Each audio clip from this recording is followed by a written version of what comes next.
it is best to shut up. Shut up until you get in front of who you have to get in front of and let them talk. Don't open your mouth. I learned to not open my mouth. And the reason why I say that is because I came close to saying something as soon as I hit HR office. I want to talk about how easy it is for men to lose their livelihood, lose their job, or lose everything that they work hard for. It's easy for someone outside the box, somebody that don't have a couple girls or had a nice amount of relationships, to tell you to have discipline with your manhood. Well, this is the problem with that. Men, we are not set up mentally to be able to have that type of discipline, especially when you're young. One of the reasons why is because we are sex driven. We just are. We are testosterone. We got to release. And so when we see girls, we gravitate to them. But this is the funny part. We always taught to have discipline on our part, knowing doing well that we don't have that type of discipline because it is what it is. And women don't have that discipline either. That's why they use what they got in order to get the things that they want to receive from us. It's like it's a transaction. And I want to say that because it's a story that I want to share with y'all that got me in trouble.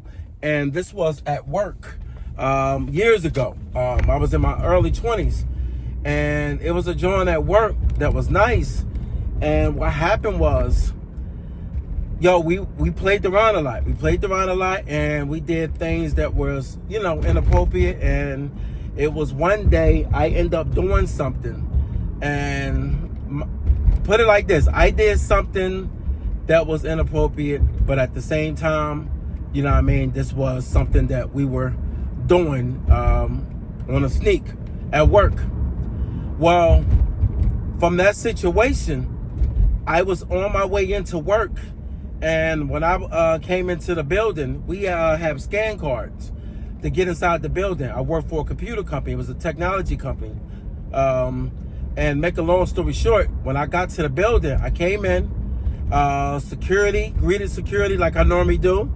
And once I got past the second door, you scan in both doors. Both doors you got to scan through to get through. So you get through one, you might not get through the other. You get through the second one, you good. But that's not something to think about because, I'm employed there. Well, I got into the second door. I'm going up the steps. And now I'm going to the time clock to scan my ID. My ID was associated with everything, clocking in and everything. So as I'm clocking in, I'm greeted at the time clock by my boss. Not only I'm greeted by my boss, and I'm greeted with, he's my boss, which is, I guess my manager, whatever. And he's with his boss, which is the one over top of him. How you want to set that up. They both my bosses. Well, I'm greeted with both of them. And I was told, hey, don't clock in. Now, mind you, I'm now nervous, like, damn, I'm fired? But I ain't say nothing. So I grabbed my backpack because it's on my bag. Not on my back, on my back. And I put it down because I'm sitting there and I'm like, come with y'all. So I grabbed my backpack, and as I look at my boss, his name was Angelo. Man, cool as I don't know what, man. Very thorough. But mind you, I'm young, so I don't know how to take it. So as I'm walking with him, I'm going through, back down through the doors. And so I'm asking him, I'm saying, yo, is everything cool? And he's looking at me, he's like, just shaking his head, like, and I'm like, oh, damn, I'm fired. So they take me through the doors, and now I'm going through the other doors towards the office, whereas though I'm going into like the receptionist area. So I already know I'm going to HR. It's no other reason why I'm not clocked in, and now I'm going to HR. Well, on my way to HR, my heart is beating 1,000 miles an hour. To the point, like anybody know, like when you nervous, you don't have a clue what's going on. You just walking into it like an ambush. That's the feeling you get. And not only that, you rely on this job because this is your moneymaker, and you don't quite know how to process it because you got 1,000,001 things going through your head. And one thing I could tell you, when you going through something like this, it is best to shut up. Shut up until you get in front of who you have to get in front of and let them talk. Don't open your mouth. I learned to not open my mouth. And the reason why I say that is because I came close to saying something as soon as I hit HR office off of emotions. But one thing I learned, that you cannot lead with emotions. And I'm glad that day I did not lead with emotions and get overly dramatic. To like, yo, why you bringing me down here? Like, y'all can, like just start acting out. And I didn't. I just stayed humble. And when I got to the office, I seen a lady, and I'm like, oh, damn. I don't know what's about to happen. I don't know if I did something. I don't have an idea of anything. I don't have no clue. I'm thinking that I probably was late. I don't know. You have 1,000,001 things going on in your head. And then you start thinking about your productivity at work. You start thinking of everything because you're like, damn, I got to find a new job now. You start thinking of everything. So once we get to the office, all of a sudden, another dude showed up, which was the branch manager. I'm like, hold up. Yo, damn, do they think I stole something? So next thing you know, she says, everybody's here. And my boss says, yeah, everybody's here. And then I'm sitting there like, yo, this is crazy. I'm like, yo, what the hell did I do? Mind you, they closed the door, and as she started talking, she said, hey, how you doing, Brian? And I said, hey, what's going on? Hey, what's going on? And she said, all right, I'm not going to beat around the bush. She just got right to it. She spoke, and then she said, look, do you have anything that you want to tell us? Anything? And I looked at her, and I said, I'm going to be honest with you. I don't have anything that I need to tell you. I'm actually clueless right now. I don't know why I'm down here. So mind you, I'm going to tell you something. One of the reasons why I end up learning from that situation, don't start opening your mouth about anything, because if you don't know why you're there, you don't have a clue or what they know or what they don't know. Because you don't know why you're there. So you're basically setting yourself up for basically to be off, because you might start talking about something they have no knowledge of. And I end up noticing that later on in life, when I thought back to this story of going through this situation, I was like, damn, I see why it's best to not lead with emotions. All right, so let me get right to it.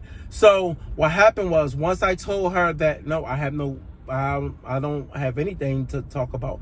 I don't even know why I'm down here. So she said, okay, all right, then I'm going to just let you know this. We have a complaint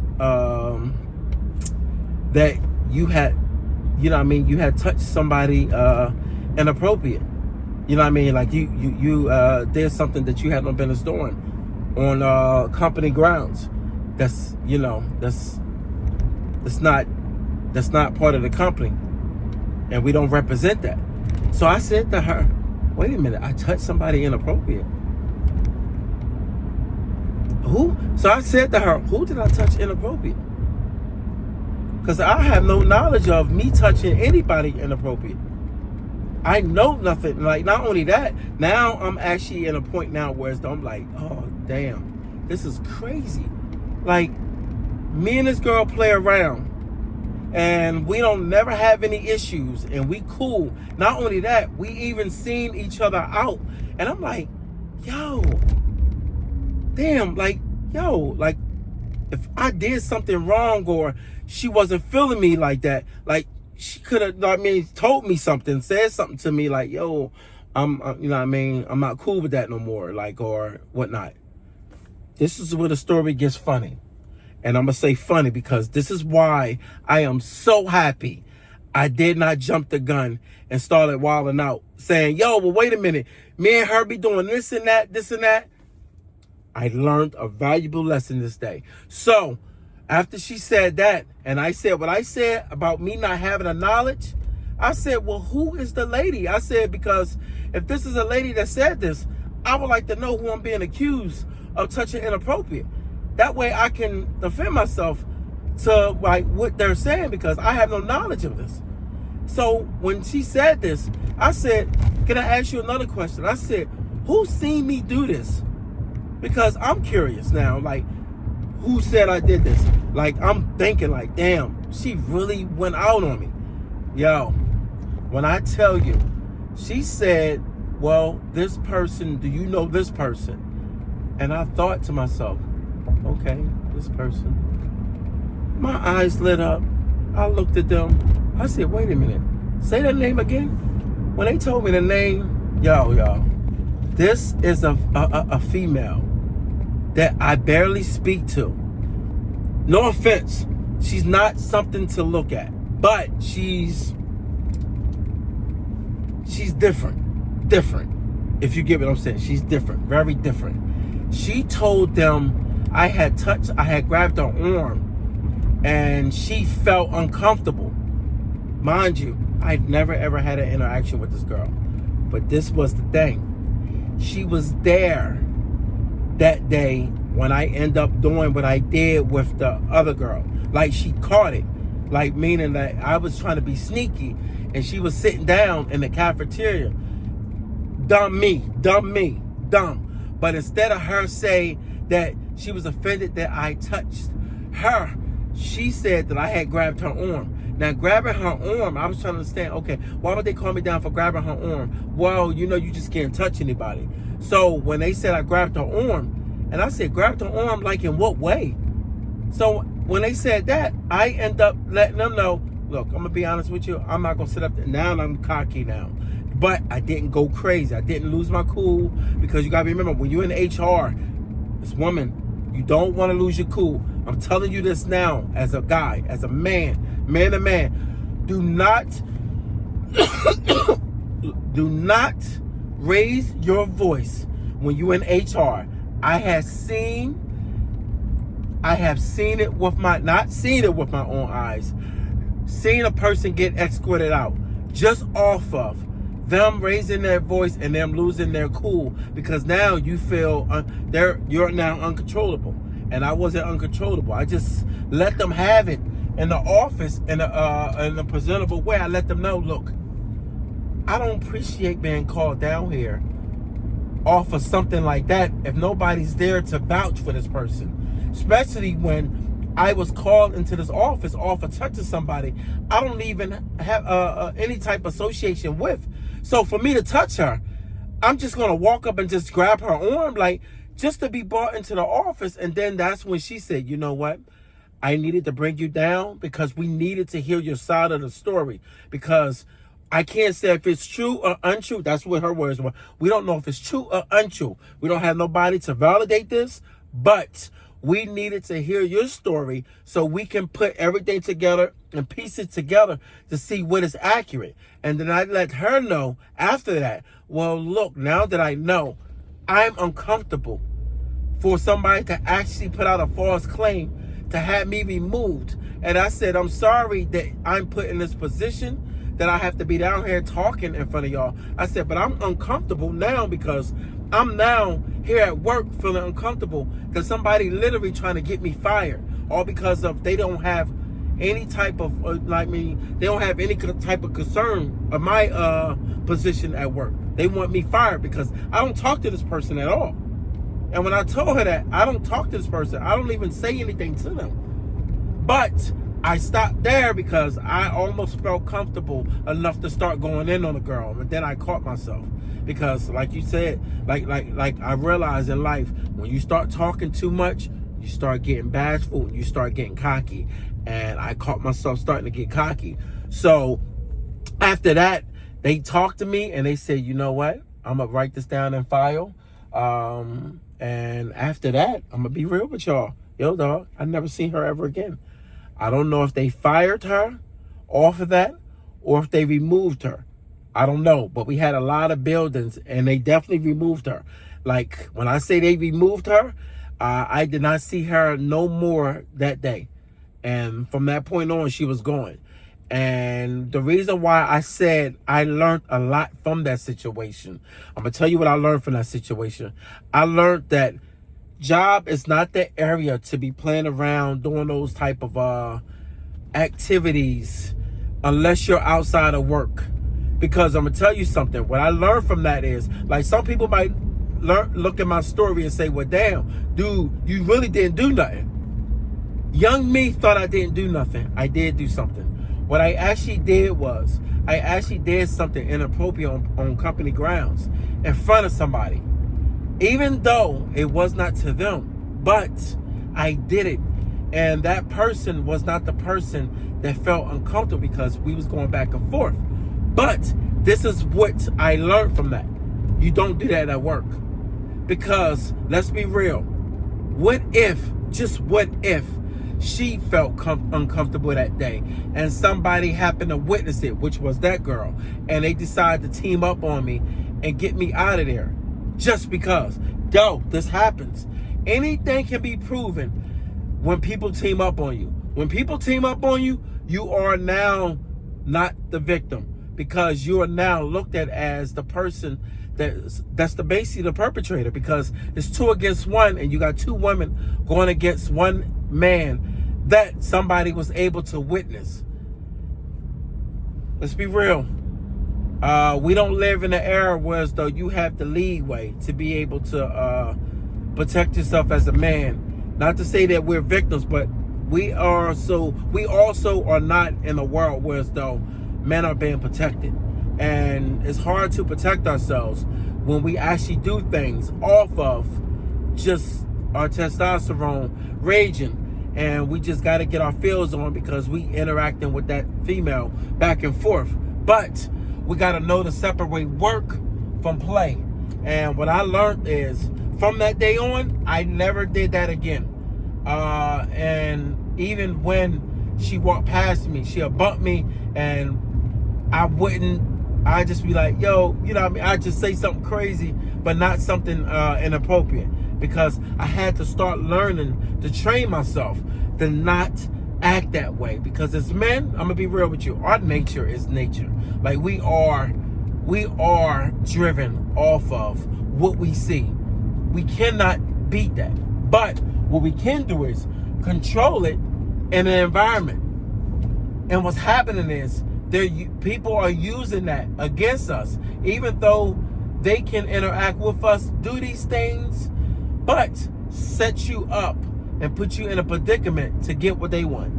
So learn from me, control your environment, and also realize that work is not for play, it's for work. So when you clocking in, when you step your foot on company grounds, do not do anything with anybody that can be perceived as inappropriate, that can be used against you.